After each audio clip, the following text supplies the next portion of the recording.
दोस्तों, स्वागत है आपका हमारे चैनल आर.के. वर्मा में मुल्ला नसरुद्दीन की नई और बहुत मजेदार कहानी। दिन का चैन और रात की नींद हराम। दोस्तों, इसी प्रकार थोड़े से दिन वक्त के गर्भ में फिसल गए। इसी बीच मुल्ला नसरुद्दीन की भड़काऊ हरकतों के कारण अमीर के खजाने को बड़ा भारी नुकसान पहुंचा। शाही खाने को इतना अधिक घाटा हुआ था कि उसे सरलता से पूरा नहीं किया जा सकता। इस बार खैरात आदि से जितना धन प्राप्त हुआ था, पिछले वर्षों की अपेक्षा यह 10वां हिस्सा भी नहीं था। मजार पर जो घटना घटी थी, उसकी सूचना पूरे मुल्क में फैल चुकी थी। मुल्ला नसरुद्दीन ने लोगों के दिमाग में उन्मुक्त विचारों के ऐसे बीज बो दिए थे, जिसके दुष्परिणाम अब सामने आ रहे थे। 3 गांवों की रयत ने मस्जिदों के निर्माण के लिए चंदा देना बंद कर दिया था। चौथे गांव से मस्जिद के मुल्ला को बेरहमी से मारकर भगा दिया गया था। इन सब चातों को सोच समझकर अमीर बुरी तरह पगला गया था। उसने तत्काल वजीरे आजम को दरबार में तलब किया। हुक्म हुआ, छोटे बड़े सभी अधिकारी दरबार में हाजिर हों। सभी दरबारी और छोटे बड़े अधिकारी दरबार में आकर उपस्थित हो गए। अमीर का आगमन अभी दरबार में नहीं हुआ था। सभी दरबारी गुमसुम से बैठे थे। किसी की समझ में नहीं आ रहा था कि अमीर ने ऐसे आनन-फानन दरबार क्यों लगाया। तभी विचारों की उधेड़-बुन में खोए, माथे पर सिलवटे लिए भारी कदमों से जैसे ही अमीर दरबार में पधारे, सभी उनके सम्मान में उठकर खड़े हुए, फिर उनके सिर घुटनों तक झुक गए। अमीर सीधे अपने तख्त पर जाकर बैठ गया और दरबारियों को भी अपना अपना स्थान ग्रहण करने की आज्ञा दी। सभी दरबारी अपने अपने स्थान पर बैठकर अमीर की ओर देखने लगे। सभी इस अंदेशे से सहमे हुए थे कि न जाने अमीर का कहर किस पर टूट पड़े। चंवर डुलाने वाला व हुक्का बरदार अपनी अपनी सेवाएं देने के लिए तैनात हो चुके थे। चापलूस शायर व आमिल यथास्थान खड़े थे, लेकिन अमीर की गंभीर मुखमुद्रा और परेशानी पर पड़े बल देखकर सब खामोश थे। किसी के मुंह से कोई बोल नहीं फूट रहा था। एकाएक अमीर की धीमी मगर धीर गंभीर आवाज वहां गूंजी, हम पूछते हैं कि बुखारा पर किसकी हुकूमत है, हमारी या उस काफिर मुल्ला नसरुद्दीन की। बोलते बोलते अचानक अमीर की आवाज भर्रा गई, बोलो, जवाब दो, हम आप लोगों का जवाब जानना चाहते हैं। यह सुनते ही सारे दरबारी थर-थर कांपने लगे। मंत्री एक दूसरे को कुहनी मार रहे थे। वह हमारे खिलाफ जनता को भड़का रहा है।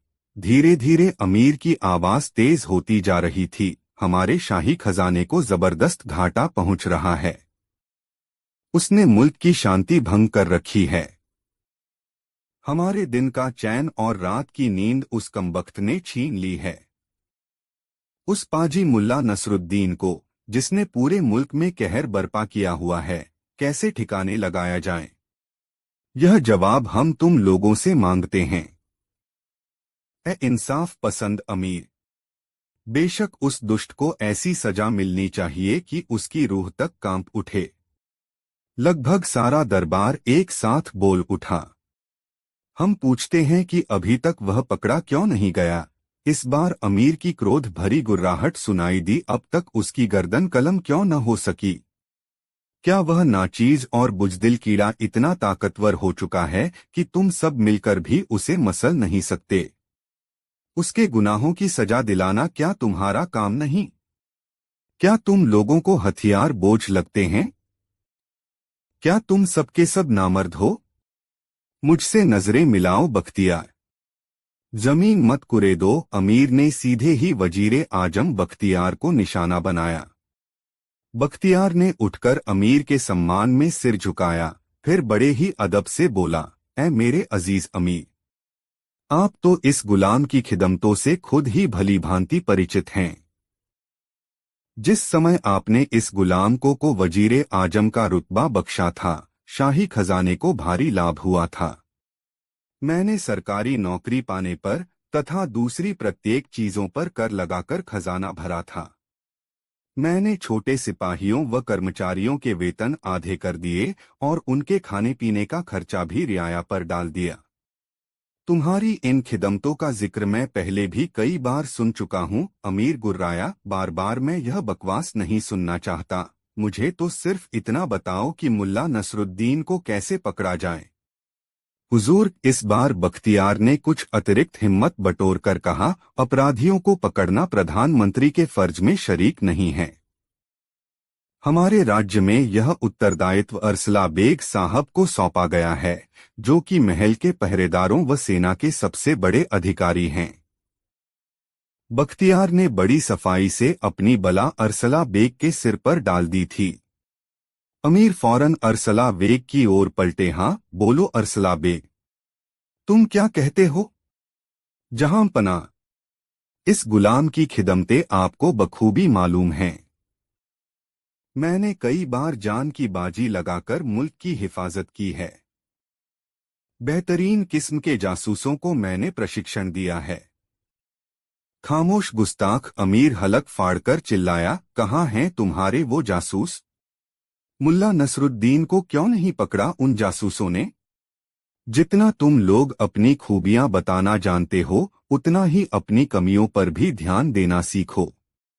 तुमने कभी सोचा है वह कौन सी कमी है मुझ में कि मुल्ला नसरुद्दीन जैसे एक नाचीज कीड़े को भी हम लोग नहीं कुचल सके, बल्कि उसने ही हमें घुटने टेकने पर मजबूर कर दिया है। बहुत शर्मिंदा हूं कि वह बार बार हमें मेरे आका, मैं खुद इस बात पर बहुत चकमा देकर निकल जाता है। मैं समझता हूं कि लेनी चाहिए अब हमें आमिलों की सलाह, कसम मेरे बुजुर्गों की। तुम लोगों को तो चौराहे पर सरेआम फांसी दे देनी चाहिए। अमीर ने क्रोध में आकर हुक्का बरदार को एक थप्पड़ जड़ दिया। इसके बाद आमिल की ओर पलटे।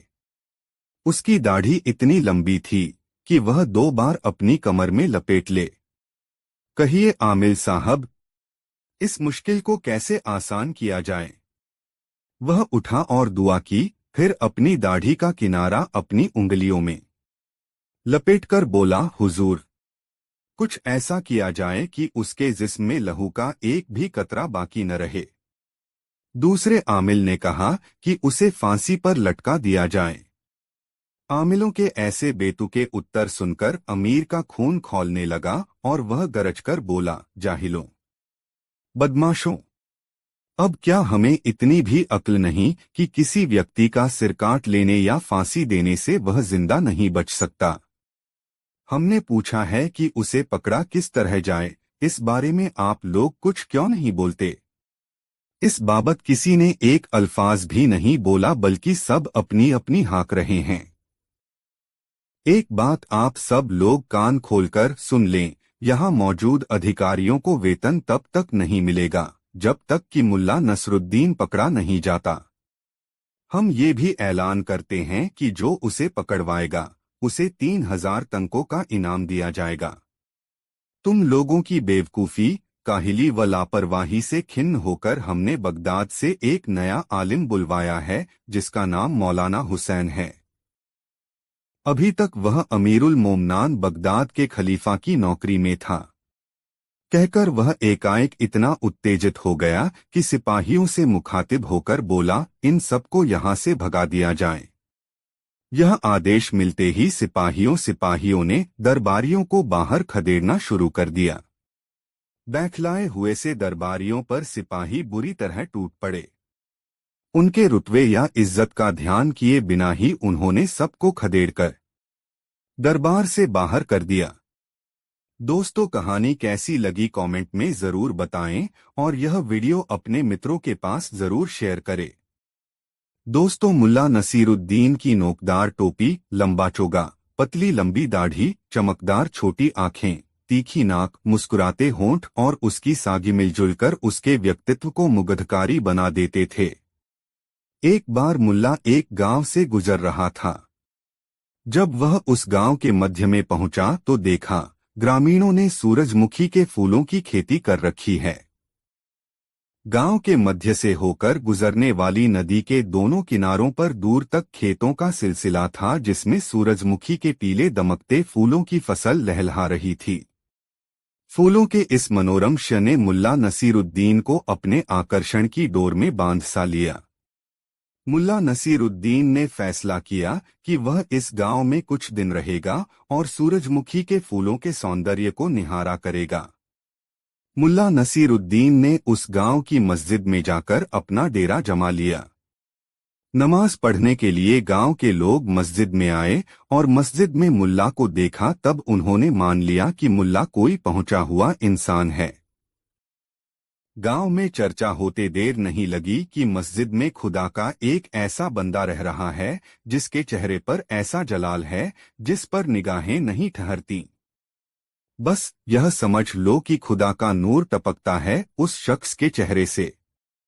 हंसता है तो बिजलियां सी चमकने लगती हैं, बोलता है तो सरगम के स्वर निकलते हैं।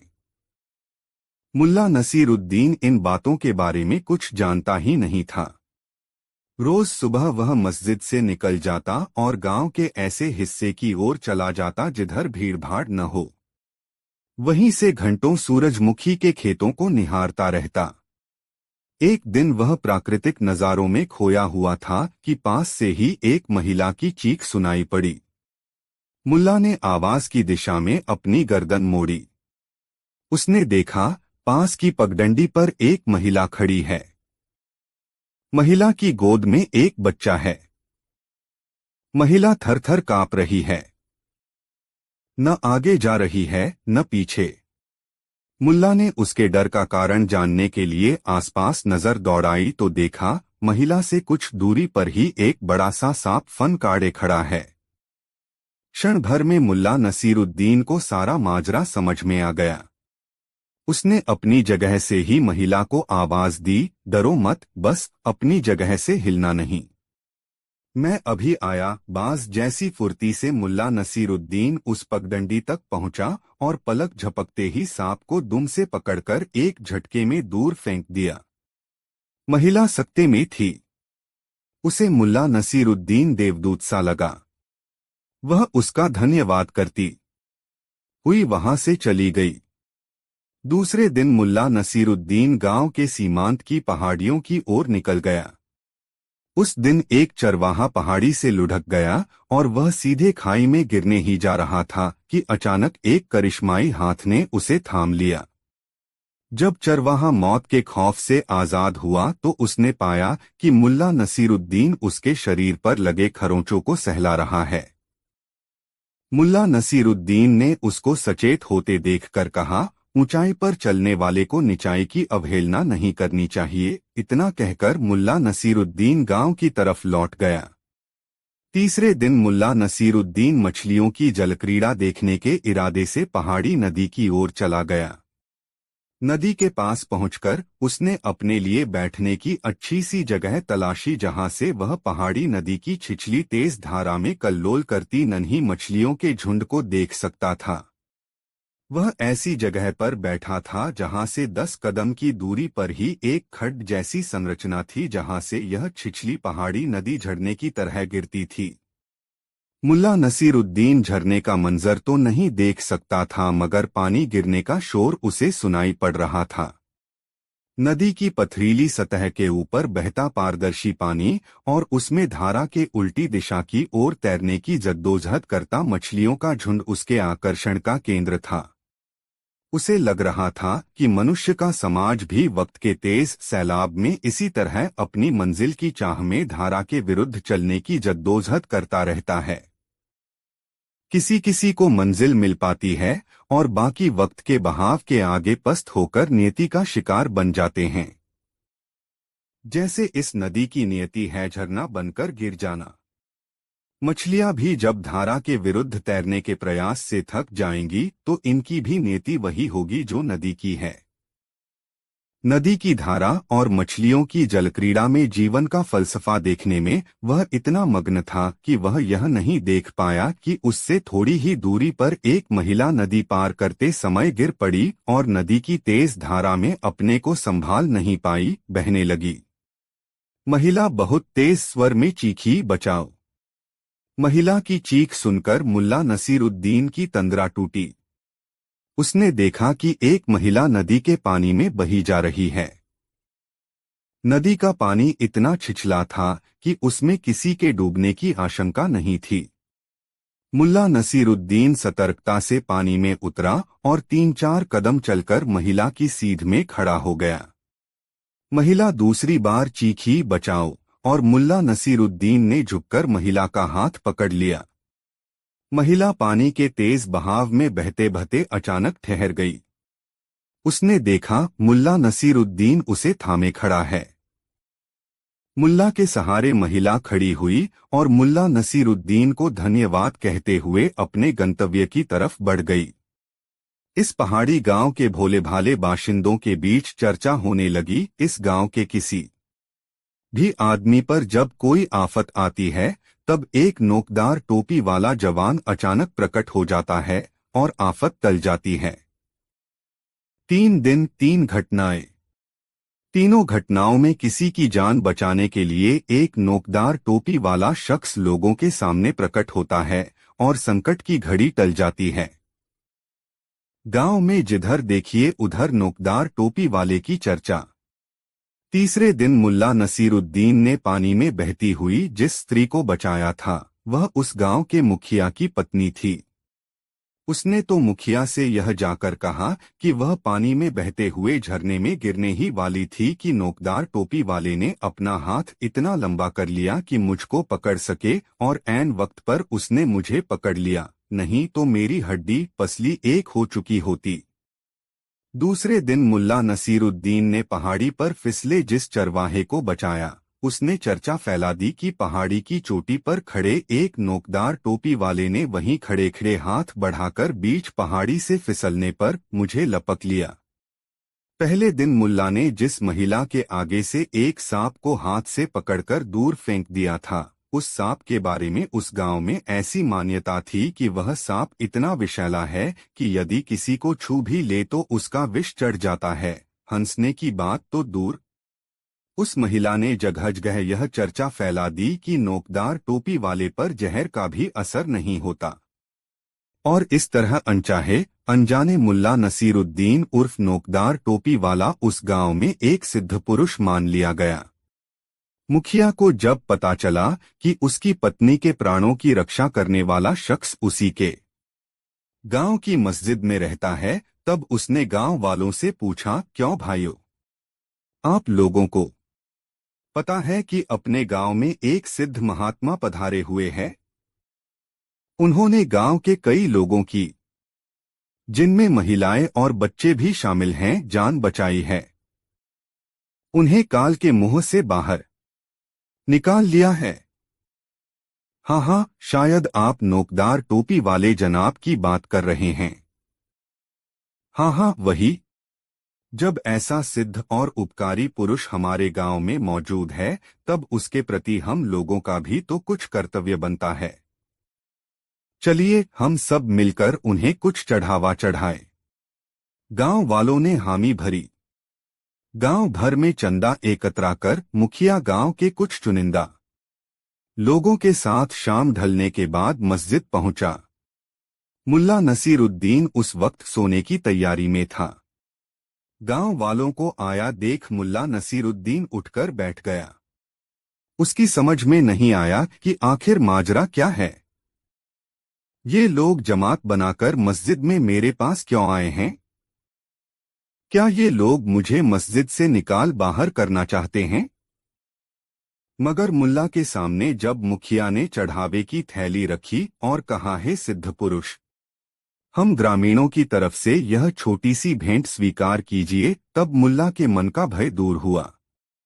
उसने समझ लिया कि गांव के भोले भाले लोग उसे सिद्ध पुरुष समझ रहे हैं। मन से निश्चल मुल्ला नसीरुद्दीन ने तय किया कि वह इन लोगों के सामने अपनी हकीकत बयान करेगा ताकि उसे लोग आम इंसान ही समझें, सिद्ध पुरुष नहीं। इस निश्चय के बाद मुल्ला ने कहा, भाइयों, मुझे आप लोगों का मिलने आना बहुत अच्छा लगा। मेरा नाम मुल्ला नसीरुद्दीन है। मैं बुखारा से आया हूँ। आपका गांव मुझे बहुत अच्छा लगा। यहाँ सूरजमुखी की खेती होती है और मुझे सूरजमुखी के फूल बहुत अच्छे लगते हैं। यही कारण है कि मैं आपके गांव में ठहर गया है। आप सभी से गुजारिश है कि आप लोग मुझे सिद्ध महात्मा की श्रेणी में नहीं रखें। मैं आप लोगों जैसा ही इंसान हूँ जिसे भूख लगती है, प्यास लगती है और जो अपनी भूख मिटाने के लिए आपकी तरह की काम करता है। इसलिए मुझे चढ़ावा या भेंट देने की भी आवश्यकता नहीं है। मगर मुखिया एवं अन्य ग्रामीणों ने मुल्ला नसीरुद्दीन की एक नहीं सुनी और भेंट स्वीकार करवाकर ही माने। जब मुल्ला ने ग्रामीणों की भेंट स्वीकार कर ली तब मुखिया ने मुल्ला नसीरुद्दीन से कहा, कल चैपाल मैदान में शाम को गांव के सारे लोग जमा रहेंगे। यहां आकर हम लोग आपको वहां ले जाएंगे। हमारी गुजारिश है कि आप वहां आकर हम ग्रामीणों को जीवन जीने के लिए मार्गदर्शन करें। मुल्ला नसीरुद्दीन के बहुत आनाकानी करने पर भी ग्रामीण अपनी जिद पर अड़े रहे। अंततः मुल्ला नसीरुद्दीन ने चैपाल में आने की अपनी स्वीकृति दे दी। ग्रामीण खुश होकर मस्जिद से लौटे। दूसरे दिन नियत समय पर मुखिया सहित कुछ वरिष्ठ ग्रामीण आए और अपने साथ मुल्ला नसीरुद्दीन को ले गए। चैपाल मैदान में मुल्ला नसीरुद्दीन के लिए एक मंच बनाया गया था जिस पर बैठकर मुल्ला उपदेश दे सके। ग्रामीणों में मुल्ला को सुनने का उत्साह था। उस उत्साह को देखकर मुल्ला नसीरुद्दीन ने सोचा, ऐसे भले और भोले ग्रामीणों के सामने सिद्ध पुरुष की तरह बोलना कतई उचित नहीं होगा। मुखिया की घोषणा के कारण उसे मंच पर जाना पड़ा और जब उसे बोलने के लिए आमंत्रित किया गया तब वह मंच पर खड़ा हो गया तथा ग्रामीणों से मुखातिब होते हुए उसने पूछा, भाइयों, आप लोग धर्म के बारे में कुछ जानते हैं? ग्रामीणों ने तत्काल उत्तर दिया, नहीं। मुल्ला नसीरुद्दीन ने निराशा से सिर हिलाते हुए कहा, फिर मैं क्या बोलूं जब आप लोग धर्म के बारे में कुछ जानते ही नहीं। और इतना कहकर मुल्ला नसीरुद्दीन मंच से उतर गया तथा लंबे डग भरता हुआ मस्जिद की ओर चल पड़ा। भोले भाले ग्रामीण उसे रोकने का साहस नहीं कर पाए। मुल्ला नसीरुद्दीन के जाने के बाद मुखिया ने गांव के बुजुर्गों के साथ मंत्रणा की कि किसी भी तरह कल फिर मुल्ला नसीरुद्दीन को उपदेश देने के लिए बुलाया जाए। इसके साथ ही यह भी तय हुआ कि जब मुल्ला नसीरुद्दीन पूछे कि आप लोग धर्म के बारे में कुछ जानते हैं तो सब स्वीकार करें कि हाँ, हम धर्म के बारे में कुछ जानते हैं। और यह सच भी है कि हर आदमी अपने अपने धर्म के बारे में कुछ जानता अवश्य है। इस मंत्रणा के बाद लोग मुल्ला के पास गए। उसे चौपाल में आने के लिए राजी कर चैपाल मैदान वापस ले आए। दूसरे दिन पुनः उसी मंच पर मुल्ला नसीरुद्दीन उपस्थित हुआ और लोगों से पुनः वही सवाल किया, आप लोग धर्म के बारे में कुछ जानते हैं? लोगों का तयशुदा जुमला हवा में उछला, हाँ, हम धर्म के बारे में जानते हैं। मुल्ला नसीरुद्दीन ने ग्रामीणों पर एक गंभीर दृष्टि डाली और कहा, जब आप लोग धर्म के बारे में जानते ही हैं तब मैं क्या बोलूं? मेरे कुछ बोलने का फायदा भी क्या? इतना कहकर मुल्ला नसीरुद्दीन मंच से उतर गया और लंबे डग भरता हुआ मस्जिद की ओर लौट गया। ग्रामीणों में फिर मंत्रणा हुई। इस बार तय हुआ कि सब लोग चलकर मुल्ला को कल प्रवचन देने के लिए तैयार करें। कल जब मुल्ला अपना सवाल पूछें कि आप लोग धर्म के बारे में कुछ जानते हैं तो आधे लोग बोले जानते हैं और आधे लोग बोले नहीं जानते हैं। लोग मस्जिद गए। कल मंच पर उपस्थित होने के लिए मुल्ला को मनाया और अपने घरों को लौट गए। तीसरे दिन मुल्ला नसीरुद्दीन जब मंच पर उपस्थित हुआ तब फिर उसने अपना पुराना सवाल पूछा, आप लोग धर्म के बारे में कुछ जानते हैं? जवाब में आधे ग्रामीणों ने कहा, हाँ जानते हैं, और आधे ग्रामीणों ने कहा, नहीं जानते हैं। मुल्ला नसीरुद्दीन ने एक मोहक हंसी के साथ लोगों से कहा, भाइयों, आप में जो लोग धर्म के बारे में जानते हैं वे उन लोगों को धार्मिक बातें सिखा दें जो धर्म के बारे में नहीं जानते हैं। मेरे कुछ भी बोलने की कोई जरूरत नहीं। और मुल्ला नसीरुद्दीन मंच से उतर गया। उस दिन ग्रामीणों ने कोई मंत्रणा नहीं की और उस दिन मुल्ला नसीरुद्दीन भी मस्जिद की तरफ नहीं लौटा। उस गांव के लोग अब भी मानते हैं कि मुल्ला नसीरुद्दीन कोई अलौकिक पुरुष था जो अपना काम करके अलोप हो गया। दोस्तों, कहानी कैसी लगी कमेंट में जरूर बताएं। चार चाबी की खोज नई मजेदार कहानी। मुल्ला नसीरुद्दीन के कारनामों की दूर दूर तक चर्चा होने लगी थी। उसे कुछ लोग बहुत पहुंचा हुआ इंसान मानने लगे थे तो कुछ सिद्ध पुरुष की संज्ञा देने लगे थे। ऐसे सिद्ध पुरुष की जिसकी उलझलूल सी लगने वाली हरकतों में भी जीवन का कोई गूढ़ रहस्य छिपा होता है। उसकी प्रसिद्धि का आलम यह था कि नौजवान उसकी नकल कर नोकदार टोपी पहनने लगे थे। कोई उसकी नकल कर गधे पर उल्टा सवार होता तो कोई उसकी सादगी और सरलता को आत्मसात करने का प्रयास करता। लेकिन मुल्ला नसीरुद्दीन इन सब बातों से बेखबर एक आम आदमी की तरह मेहनत मशक्कत करता और उससे मिलने वाली रकम से अपना और अपनी पत्नी का पेट भरता। न तो उसे कुछ बचाने की चिंता सताती और न ही धन कमाने की लिप्सा से वह पीड़ित होता। अलमस्ती उसकी फितरत थी। बड़ी से बड़ी समस्या आने पर भी मुल्ला के चेहरे पर शिकन किसी ने नहीं देखी। समस्याओं को वह समस्या की तरह लेता भी नहीं था। जोखिम उसे कभी जोखिम नहीं लगी। सहजता और सरलता, मासूमियत और निश्चलता मुल्ला नसीरुद्दीन की पहचान थी। लोग कहने लगे थे कि मुल्ला नसीरुद्दीन अपने जीवन में इतना तपा है कि उसके मन के सारे कलुष मिट गए हैं। एक दिन मुल्ला नसीरुद्दीन की विद्वत्ता और बुद्धिमत्ता की चर्चा सुनकर एक धनवान व्यक्ति उससे मिलने आया। दुआ सलाम के बाद उस धनवान व्यक्ति ने मुल्ला नसीरुद्दीन से कहा, मेरा नाम आलम है। खुदा ने मुझे इतनी दौलत दी है कि मैं चाहूं तो सोने की सिल्लियों से अपने रहने के लिए मकान बना सकता है, मगर इतना धन होने के बाद भी मुझे चैन नहीं है। हमेशा मेरा मन अशांत रहता है। मैंने आपके बारे में बहुत कुछ सुना है। लोग आपको सिद्ध पुरुष मानते हैं, इसीलिए मैं आपके पास दामन फैला आया है। आप चाहें तो मुझे संकट से उबार सकते हैं। मुझे बताएं कि मेरी समस्या का समाधान कैसे होगा। मुल्ला नसीरुद्दीन, जो अब तक उस धनाढ़ व्यक्ति की बात सुन रहा था, थोड़ा संकुचित हुआ और झेंपते हुए बोला, जनाब, आपको जरूर कोई गलतफहमी हुई है।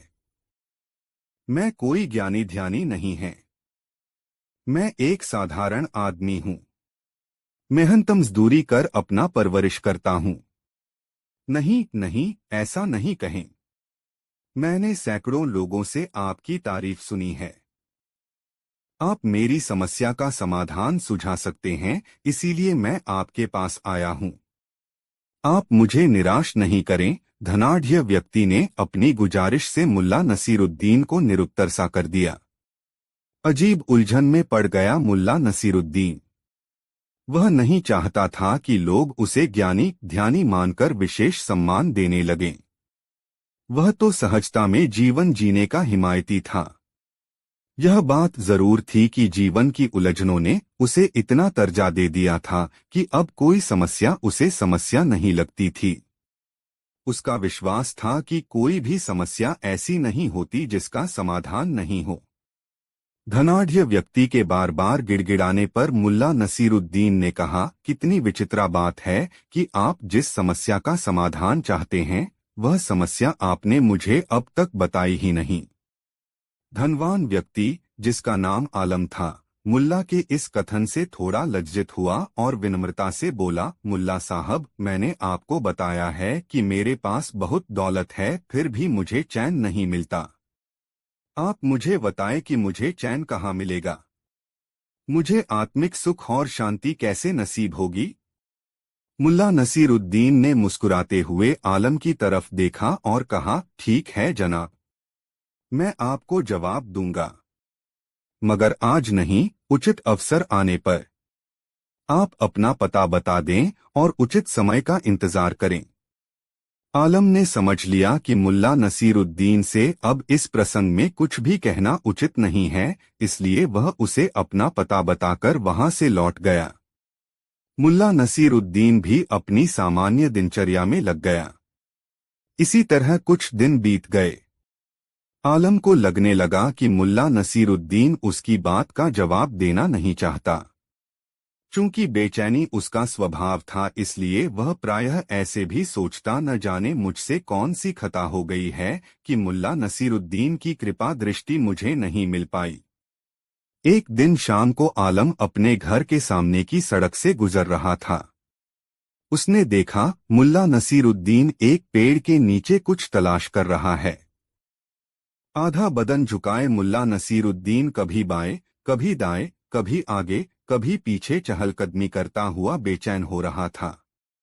मुल्ला नसीरुद्दीन को बेचैनी की स्थिति में कुछ तलाशते देख आलम खुद बेचैन हो उठा, यह जानने के लिए कि आखिर मुल्ला नसीरुद्दीन का क्या खो गया है, जिसकी तलाश वे इस कदर बेचैन होकर कर रहे हैं।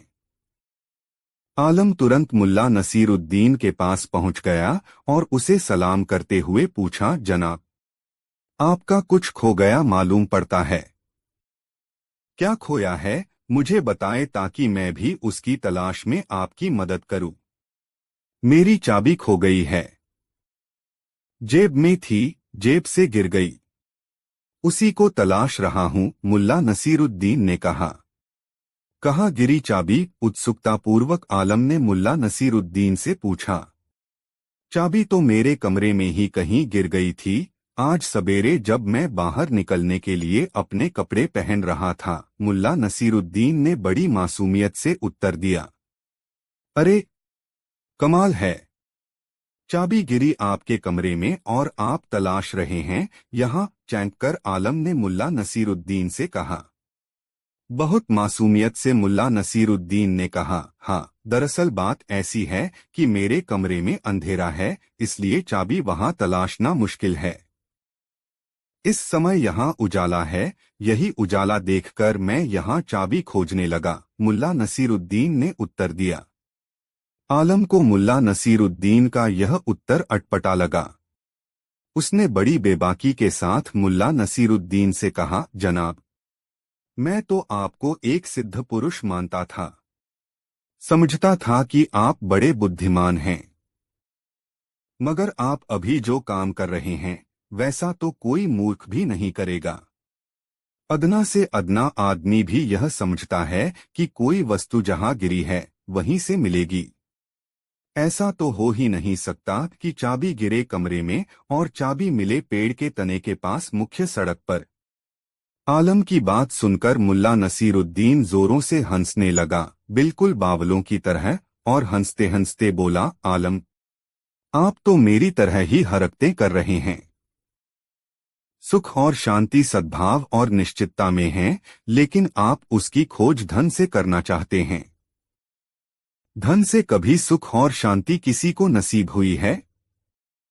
मुल्ला नसीरुद्दीन की बात सुनकर आलम को अचानक याद आ गया कि एक दिन उसने मुल्ला नसीरुद्दीन से जानना चाहा था कि उसे सुख और शांति कैसे नसीब होगी, और मुल्ला ने जवाब दिया था, उचित अवसर आने पर बताऊंगा। आलम समझ गया कि चाबी की खोज महज एक बहाना था।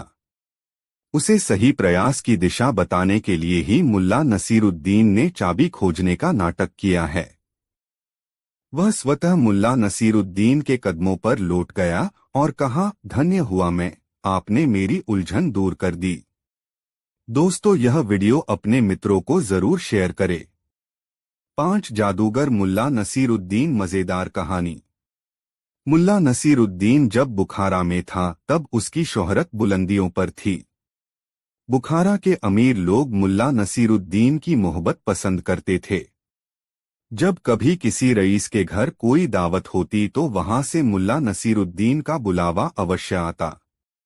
मुल्ला नसीरुद्दीन भी ऐसी दावतों में जाना पसंद करता था, क्योंकि इससे कई तरह के लोगों से मिलना जुलना हो जाता था और आसपास घटित हो रही घटनाओं की जानकारी भी मिल जाती थी। एक दिन मुल्ला नसीरुद्दीन को बुखारा के एक बड़े रईस ने अपने घर दावत पर बुलाया। रईस के घर उसके पोते ने जन्म लिया था। पोते के जन्म से रईस बहुत खुश था। उसने बड़ी शान से पोते के जन्म का जश्न मनाने का फैसला किया था। इसलिए दावत में हर तरह के पकवान का इंतजाम उसने किया था। इस व्यवस्था के साथ ही उसने इस दावत में बुखारा के सभी नामी गिरामी लोगों को बुलावा भेजा था तथा मुल्ला नसीरुद्दीन जैसे लोगों से खुद मिलकर गुजारिश कर आया था कि वह उसके घर दावत में जरूर आए। दावत के समय जब मुल्ला नसीरुद्दीन रईस के घर पहुंचा, उस समय तक रईस के लगभग सभी अतिथि वहां आ चुके थे। अतिथियों के बीच मुल्ला नसीरुद्दीन अपनी पतली लंबी दाढ़ी और अपनी नोकदार टोपी के कारण सबके आकर्षण का केंद्र बना हुआ था। लोग चैड्डियों में खड़े बातें कर रहे थे। रईस के आग्रह पर दावत आरंभ हुई। दावत के दौरान रईस ने अपनी दौलत का हर संभव प्रदर्शन किया था। सोने की थाली, चांदी के कटोरे, सोने के चम्मच का दावत के दौरान भरपूर उपयोग हुआ था। मुल्ला नसीरुद्दीन के आगे वाली पांत में भोजन करने के लिए एक नीली शेरवानी वाला आदमी बैठा हुआ था। मुल्ला नसीरुद्दीन ने देखा कि उसने सोने का एक चम्मच, जिसके बेंट पर हीरे जड़े हुए थे, अपने बाएं हाथ से उठाया और इधर-उधर देखते हुए उस चम्मच को चुपके से शेरवानी की बाईं जेब के हवाले कर दिया। यह काम उसने इतनी चालाकी से किया था कि उसकी इस हरकत का उसके पास बैठे लोगों को भी अंदाज नहीं लगा। मुल्ला नसीरुद्दीन उस व्यक्ति पर अपनी निगाहें टिकाए रहा। जब पांत में बैठे लोगों का भोजन समाप्त हो गया, तब मुल्ला नसीरुद्दीन अपनी जगह से उठा और अपनी दाढ़ी सहलाता हुआ बड़े ही नाटकीय ढंग से बोला, अजीज दोस्तों, मैं मुल्ला नसीरुद्दीन हूँ। कुछ दिन पहले मैं चीन के एक जादूगर का मेहमान था। मैंने जादूगर से कुछ रोचक और रोमांचक जादू सीखी है। खुशी के इस मौके पर मैं चाहता हूं कि आप लोगों को अपना जादू दिखाऊं। लोगों को भला क्या एतराज हो सकता था। सबने एक स्वर से मुल्ला नसीरुद्दीन को जादू दिखाने के लिए कहा। मुल्ला नसीरुद्दीन ने अपनी थाली से सोने का चम्मच निकाला और सबको दिखाते हुए कहा, दोस्तों देखो, मैंने यह चम्मच अपनी शेरवानी की बाईं जेब में रखी। अच्छा बताओ, चम्मच कहाँ है? सबने कहा, आपकी शेरवानी की बाईं जेब में। मुल्ला नसीरुद्दीन ने तपाक से कहा, गलत। फिर उसने दावत देने वाले रईस से कहा, जनाब, आप जरा नीली शेरवानी वाले महाशय की शेरवानी की बाईं जेब में हाथ डालकर देखें। मुझे लगता है कि चम्मच वही है। रईस ने नीली शेरवानी वाले की बाईं जेब में हाथ डाला तो उसके हाथ में चम्मच आ गया।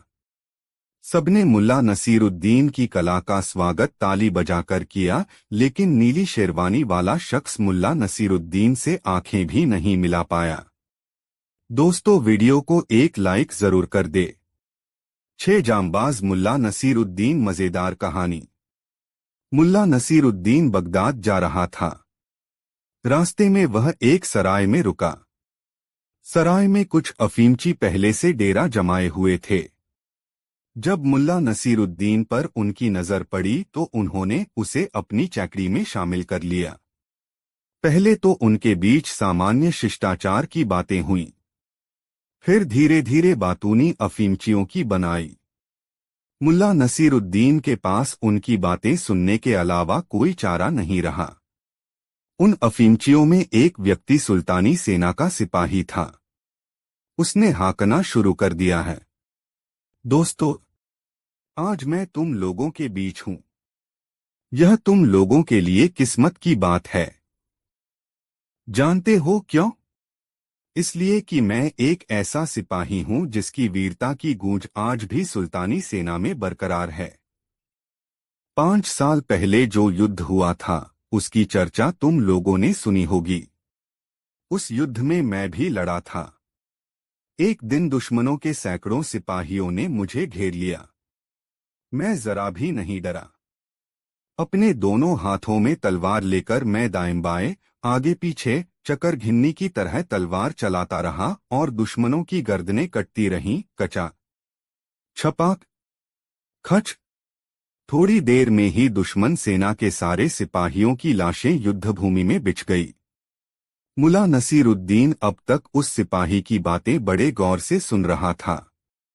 उस सिपाही के चुप होते ही मुल्ला नसीरुद्दीन ने अपनी दाढ़ी सहलाते हुए कहा, मैंने भी एक बार दुश्मन सेना के सिपाही के दोनों पैर तलवार के एक ही प्रहार से उड़ा दिए थे। खचाक। मुल्ला नसीरुद्दीन ने तलवार चलाने का अभिनय करते हुए कहा।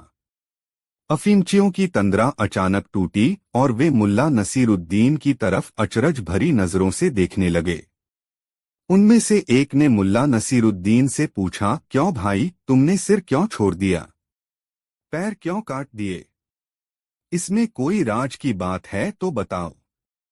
राज की बात क्या खाक होगी, मुल्ला नसीरुद्दीन ने हंसते हुए कहा, अरे भाइयों, मैंने दुश्मन के दोनों पैर इसलिए काटे थे कि उसके सिर पहले ही धड़ से अलग किए जा चुके थे। मुल्ला नसीरुद्दीन की बात सुनकर सभी हंसने लगे। उनको हंसता छोड़कर मुल्ला नसीरुद्दीन अपने कमरे में चला आया। दोस्तों, कहानी कैसी लग रही कमेंट में जरूर बताएं। दोस्तों, मुल्ला नसीरुद्दीन शाहतबियत इंसान था। उसकी शाहखर्ची और अलमस्ती देखकर लोग अपनी हैरत कुछ इस कदर बयां करते, गजब है यह मुल्ला नसीरुद्दीन भी। जेब में भले ही चिल्लर भी न हो मगर खर्च करने से बाज नहीं आता। इसे तो बादशाहत नसीब होनी चाहिए थी। मुल्ला नसीरुद्दीन अपनी जीवन शैली के कारण हर दिल अजीज बन गया था। उसकी फितरत थी लोगों के काम आना। अपनी जिंदगी में उसने यह देखा था कि दौलत कहीं भी ठहरती नहीं है और जिनके पास ठहरती है उसके बारे में आम तौर पर कंजूस, मक्खीचूस, दगाबाज, दौलत का यार, मतलबी, कपटी जैसे विशेषण उछलते हैं। इसलिए मुल्ला नसीरुद्दीन एक हाथ से दौलत कमाता तो दूसरे हाथ से खर्च भी कर देता। उसकी इस आदत से उसकी पत्नी दुखी रहती, मगर मुल्ला नसीरुद्दीन उसे यह समझाता रहता कि दौलत सहेजने में जीवन का आनंद नहीं है। जीवन का आनंद तो इस बात में छुपा है कि आपको चाहने वाले कितने हैं, आपकी पुकार सुनकर कितने लोग आपके पास आते हैं और आपके दुख सुख में हाथ बंटाते हैं। किंतु फाकाक्षी का दौर देख चुकी मुल्ला नसीरुद्दीन की पत्नी उसकी इस समझ पर एतराज जताती और कहती, इंसान को अपनी गृहस्थी के बारे में भी सोचना चाहिए। आज ही नहीं, आने वाले कल के लिए भी उसे सतर्क रहना चाहिए। ऐसा न हो कि आज की मस्ती में आने वाले कल की चिंता ही न की जाए और खुदा न करे कि जब कल बुरा वक्त आए तो हाथ में एक ढेला भी नहीं हो। अर्थात दौलत के मुद्दे पर मुल्ला और मुल्ला की पत्नी के बीच मतभेद था। उनके बीच जीवन जीने के तरीके के बारे में बहस का दौर चल ही रहा था कि अचानक मुल्ला नसीरुद्दीन की आय का साधन जाता रहा और मुल्ला नसीरुद्दीन के सामने गंभीर आर्थिक संकट उपस्थित हो गया। हालात ऐसे बिगड़े कि मुल्ला नसीरुद्दीन को मेहनत मजदूरी करके अपनी और अपनी पत्नी की उदरपूर्ति का साधन जुटाना पड़ा। मुल्ला नसीरुद्दीन इस फाकाक्षी के दौर में भी अपनी शाहखर्ची पर काबू नहीं रख पाया। जो भी कमाता उसे खर्च करने में उसे कोई संकोच नहीं होता। उसकी पत्नी कल की चिंता में दुबली होने लगी। एक दिन मुल्ला नसीरुद्दीन को जंगल में पेड़ काटने का काम मिला। एक पेड़ काटने के एवज में उसे एक सेर चावल व 2 पैसे नकद मेहनताना मिलना तय हुआ, बशर्ते कि वह पेड़ की डालियों को काटकर तने से अलग कर दे, भले ही इस काम में उसे 1 दिन लगे या 10 दिन। मुल्ला नसीरुद्दीन ने उत्साह के साथ कुल्हाड़ी उठाई और चल दिया जंगल की ओर, जैसे वह कोई जंग जीतने जा रहा हो। जंगल पहुंचकर मुल्ला ने ऐसा पेड़ तलाशा जिसका तना सीधा हो और डालियां भी सीधी हों। संयोग ही था कि उसे सीधे तने और सीधी डालियों वाला एक पेड़ जल्दी ही मिल गया। दिन ढलने से पहले ही मुल्ला ने पेड़ काटकर गिरा दिया और उसकी डालियां काटकर सीधा तना अलग कर दिया। अपना काम पूरा कर चुकने के बाद मुल्ला ठेकेदार के पास पहुंच गया। उसे दिन ढलने से पहले आया देखकर ठेकेदार ने उससे पूछा, अरे नसीरुद्दीन, तुम इस वक्त यहाँ? हाँ, अपनी मजदूरी लेने आया हूँ, मुल्ला नसीरुद्दीन ने अपनी दाढ़ी सहलाते हुए ठेकेदार से कहा। तो क्या तुम पेड़ काट कर आ रहे हो? अविश्वास भरे शब्दों में ठेकेदार ने पूछा। हाँ, मुल्ला नसीरुद्दीन ने विश्वास भरी नजरों से ठेकेदार को देखते हुए कहा। जैसे कहा था वैसे ही कटा? ठेकेदार ने मुल्ला नसीरुद्दीन से पूछा। हाँ, मुल्ला नसीरुद्दीन ने फिर हामी भरी। अच्छा, चलो मुझे दिखाओ, तुमने कैसे पेड़ काटा है और डालियां कैसे सजाई हैं। मगर ठेकेदार को मुल्ला नसीरुद्दीन की बातों पर यकीन नहीं हुआ। उसने कहा, मुल्ला नसीरुद्दीन को भला क्या एतराज होता। उसने ठेकेदार के साथ जंगल का रुख कर लिया। ठेकेदार जब जंगल पहुंचा तो कटा हुआ पेड़ देखकर बहुत खुश हुआ। मुल्ला नसीरुद्दीन ने ठीक वैसे ही पेड़ काटा था जैसा वह चाहता था। खुश होकर ठेकेदार ने मुल्ला को 2 की जगह 4 पैसे दिए और 1 की जगह 2 सेर चावल। मुल्ला के लिए यह बहुत था। घर में पत्नी के सिवा और कोई सगा संबंधी तो था नहीं, इसलिए मुल्ला ने सोचा इतना चावल दोनों पति पत्नी के लिए कुछ दिनों की जरूरतें पूरी कर देगा। घर पहुंचकर मुल्ला ने पत्नी को चावल का थैला थमाते हुए कहा, आज पुलाव बना लो, मैं घी और गोश्त लेकर आता हूँ। मजदूरी में 4 पैसे भी मिले हैं, मैं 2 पैसे लेकर जाता हूँ और ये 2 पैसे तुम रख लो। जब कोई जरूरत हो खर्च कर लेना। मैं समझता हूँ कि 1 पैसे का घी और 1 पैसे का गोश्त काफी होगा। मैं अपने दोस्तों को भी बुला लूंगा। बहुत दिन हुए किसी को हमने खिलाया नहीं। इतना कहकर मुल्ला नसीरुद्दीन ने अपनी पत्नी को 2 पैसे दे दिए और खुद झोला लेकर सामान खरीदने निकल गया। गोश्त और घी लेकर मुल्ला जल्दी ही घर लौट आया और पत्नी से कहा, तुम पुलाव पकाओ, मैं अपने दोस्तों को बुलाने जा रहा हूँ। मुल्ला के जाने के बाद उसकी पत्नी ने सोचा कि इस आदमी का दिमाग नहीं बदला। इतनी बुरी हालत में भी फिजूल खर्ची की आदत नहीं गई। आखिर क्या जरूरत आ गई दोस्तों को दावत देने की। अच्छा, आने दो दोस्तों को, खिलाती हूँ पुलाव। उसने गोश्त और घी छुपाकर रख दिया और खुद रसोई में बैठकर रोने लगी। जब मुल्ला नसीरुद्दीन अपने 4 दोस्तों के साथ अपने घर लौटा तब पत्नी को विलाप करते पाया। मुल्ला चकित होकर अपनी पत्नी को देखते हुए सोचने लगा, अरे क्या हुआ इसे? अभी तो भली चंगी थी, अब ऐसे रो रही है कि मानो दुखों का पहाड़ टूट पड़ा हो इस पर। ऐसा सोचते हुए मुल्ला नसीरुद्दीन ने उससे पूछा, अरे क्या हुआ तुम्हें? इस तरह बिल्ख बिल्ख कर क्यों रो रही हो? होना क्या है? तुम दोस्तों को बुला लाए हो, इधर जो पुलाव मैंने पकाया था उसे बिल्ली खा गई। उसकी पत्नी ने रुआसी आवाज में मुल्ला से कहा। मुल्ला नसीरुद्दीन के दोस्तों ने जब उसकी पत्नी की बात सुनी तब वे मुल्ला से बोले, रहने दे यार, फिर किसी दिन लेंगे दावत का मजा। मगर मुल्ला नसीरुद्दीन अपनी पत्नी के स्वभाव से परिचित था। उसे विश्वास नहीं हुआ कि 6 आदमी के लिए बना पुलाव एक अकेली बिल्ली गटक जाएगी। उसने बहुत सहज भाव से अपनी पत्नी से पूछा, कितने चावल का पुलाव पकाया था? 1 सेर, उसकी पत्नी ने जवाब दिया। और उसमें गोश्त कितना मिलाया? मुल्ला ने पूछा। जितना लाए थे उसका चौथाई, मुल्ला की पत्नी ने जवाब दिया। तो 1 सेर चावल और आधा सेर गोश्त, कुल मिलाकर 1.5 सेर।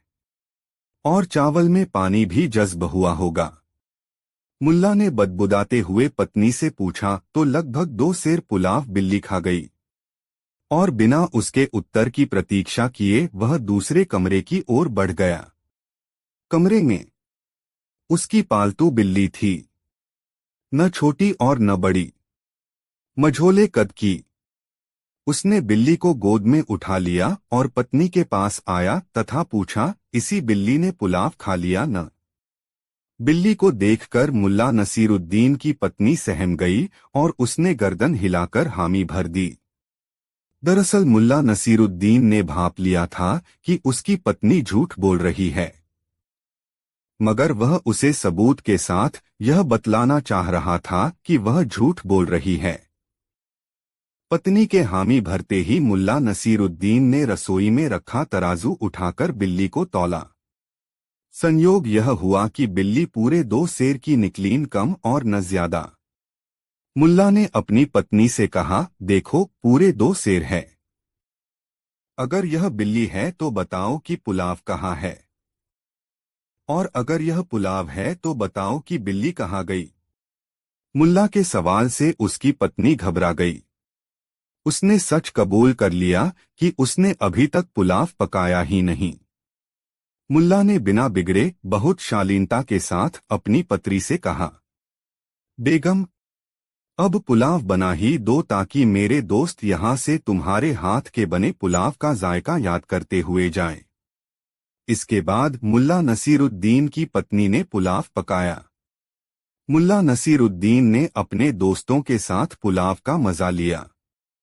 जब उसके दोस्त जाने लगे तब मुल्ला नसीरुद्दीन ने कहा, दोस्तों, यदि बिल्ली ने पुलाव नहीं खाया होता तो इस पुलाव का वह मजा ही नहीं मिलता जो हमें मिला। मैं तो इस पुलाव का जायका भूलने वाला नहीं।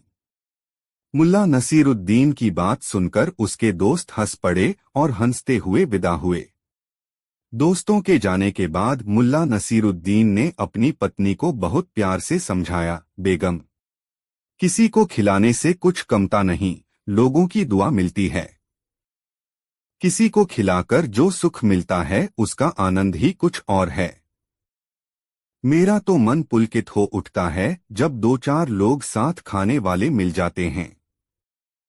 उसकी बात सुनकर उसकी पत्नी अपने किए पर बहुत शर्मिंदा हुई और भविष्य में कभी भी ऐसा नहीं करने का वचन मुल्ला नसीरुद्दीन को दिया। वह अपनी पत्नी की बात सुनकर गुनगुनाने लगा, खाने वाले हम हैं, खिलाने वाला वो। दोस्तों, मुल्ला नसरुद्दीन की यह मज़ेदार कहानी आपको कैसी लगी कमेंट में ज़रूर बताएं। ऐसी और नई मज़ेदार कहानी सुनने के लिए हमारे चैनल आरके वर्मा को सब्सक्राइब ज़रूर कर लें और यह वीडियो अपने मित्रों को ज़रूर शेयर करें। वीडियो देखने के लिए धन्यवाद।